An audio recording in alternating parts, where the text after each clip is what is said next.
बिस्मिल्लाहिर्रहमानिर्रहीम, welcome back. और आज का हमारा ये मॉड्यूल 6 है, working with rows columns and cells. इससे पहले हम 5 हमारे मॉड्यूल कंप्लीट हो चुके हैं और आज के इस मॉड्यूल में हम सीखेंगे कि एडिंग एंड डिलीटिंग रोज़, कि हम रोज़ को कैसे ऐड कर सकते हैं या डिलीट कर सकते हैं, कॉलम्स और सेल्स को हम कैसे ऐड और डिलीट कर सकते हैं। सपोज़ कोई कॉलम हमारे गलती से लग गया है कॉलम, या किसी कॉलम को हम डिलीट करना चाहते हैं या रोज़ को डिलीट करना चाहते हैं, तो वो हम कैसे कर सकते हैं। Changing column and rows width, rows और कॉलम्स की विड्थ को हम कैसे जो है वो चेंज कर सकते हैं। तो ये आज का हमारा टॉपिक है। तो मैं एक्सेल को ओपन कर लेता हूँ।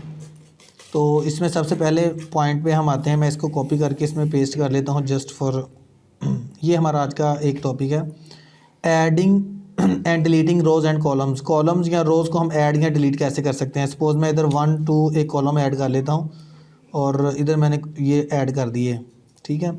और इधर कुछ भी मैं लिख देता हूँ, सपोज़ मैं नाम कुछ लिख देता हूँ। सपोज़ अहमद है और अली है, और सपोज़ ये मेरा दूसरा कॉलम।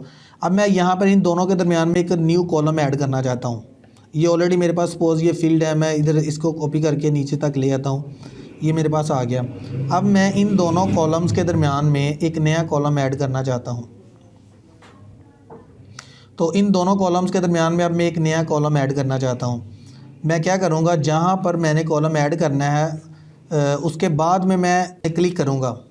सपोज़ अगर मैंने ए और बी के दरमियान में मैंने कॉलम ऐड करना है, तो मैं क्या करूँगा, बी पे क्लिक करके और राइट क्लिक करूँगा, और राइट क्लिक करने के बाद इंसर्ट के बटन पे क्लिक करूँगा तो बी से पहले एक न्यू कॉलम ऐड हो जाएगा।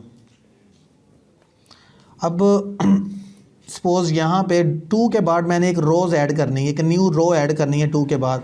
तो मैं क्या करूँगा, 3 पे आऊँगा और मैं इधर इंसर्ट पे क्लिक करूँगा और 3 से पहले एक न्यू रो ऐड हो जाएगी।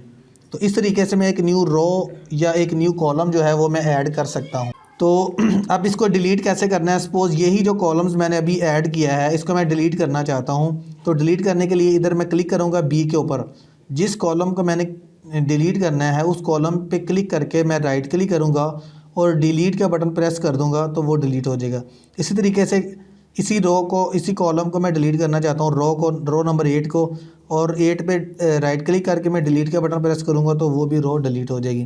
तो इस तरीके से मैं एक न्यू कॉलम को ऐड कर सकता हूँ, न्यू रो को ऐड कर सकता हूँ। अब एक सेल की बात आती है, एक सेल को कैसे डिलीट करना है, एक सेल को हम कैसे ऐड कर सकते हैं।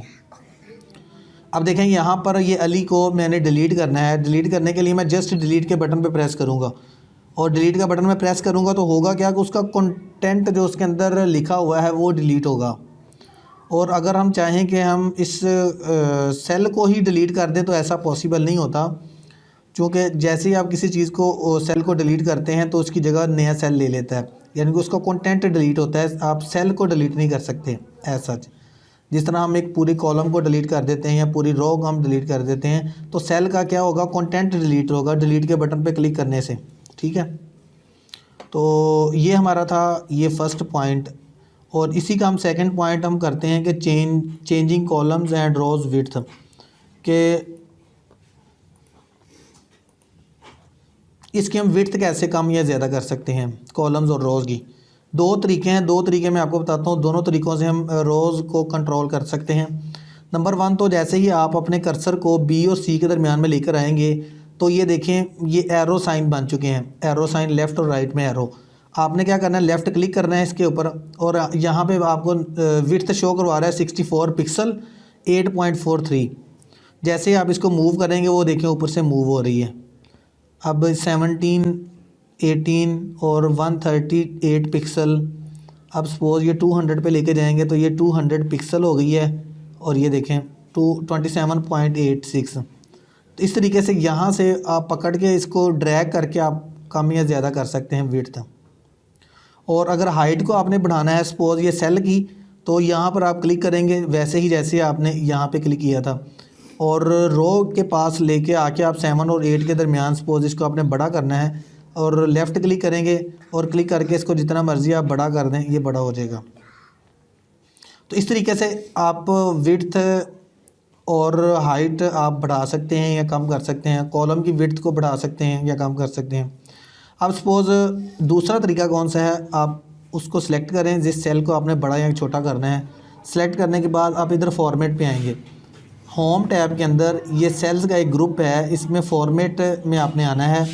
जैसे आप फॉर्मेट पे क्लिक करेंगे, यहाँ पर आपको सेल साइज़ की एक ऑप्शन नज़र आएगी। सेल साइज़ के अंदर इन सारी ऑप्शन से आप सेल्स को कंट्रोल कर सकते हैं। ऑटो फिट रो हाइट, जैसे ही मैं इस पर क्लिक करूँगा ये ऑटो फिट कर देगा, यानी कि जितनी फिट उसको रिक्वायर्ड है उतना ही उसको कर देगा। अब मैं इसको अगर बड़ा करना है, मैं इधर आया दोबारा फॉर्मेट पे और मैं रो हाइट पे क्लिक करूँगा और इसको मैं अपनी मैनुअली हाइट देता हूँ, सपोज 30 में देता हूँ इसको, और देखें 30 इसने बढ़ा दिया साइज़ इसका।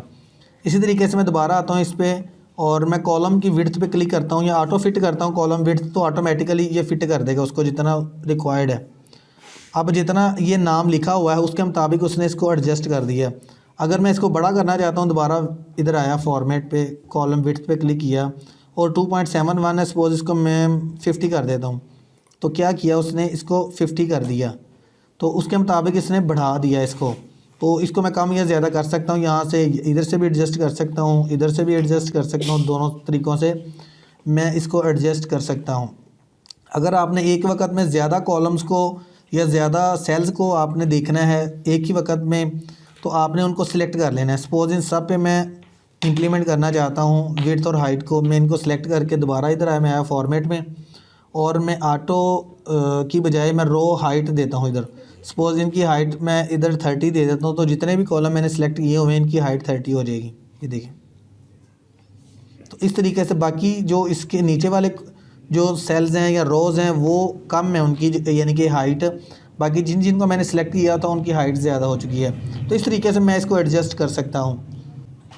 तो ये हमारा था मॉड्यूल 6, इसमें जस्ट हमने रोज़ और सेल्स को एडजस्ट करना सीखा हमने इस मॉड्यूल में। तो इस अगले मॉड्यूल में हम मूविंग डाटा के बारे में सीखेंगे कि हम किसी भी डाटा को मूव कैसे कर सकते हैं। तो अगर आपको इस तरह की वीडियोस चाहिए जिसमें आपको इंफॉर्मेशनल और प्रैक्टिस आप एक्सेल को सीखना चाहते हैं, तो हमारे चैनल को सब्सक्राइब कर दें और हमारी वीडियो को लाइक करें, और ताकि आने वाली वीडियोस में हम आपको इससे मज़ीद जो है वो इन्फॉर्मेशन देते रहें। मिलते हैं अगली वीडियो में, इजाज़त दीजिए, अल्लाह हाफ़िज़।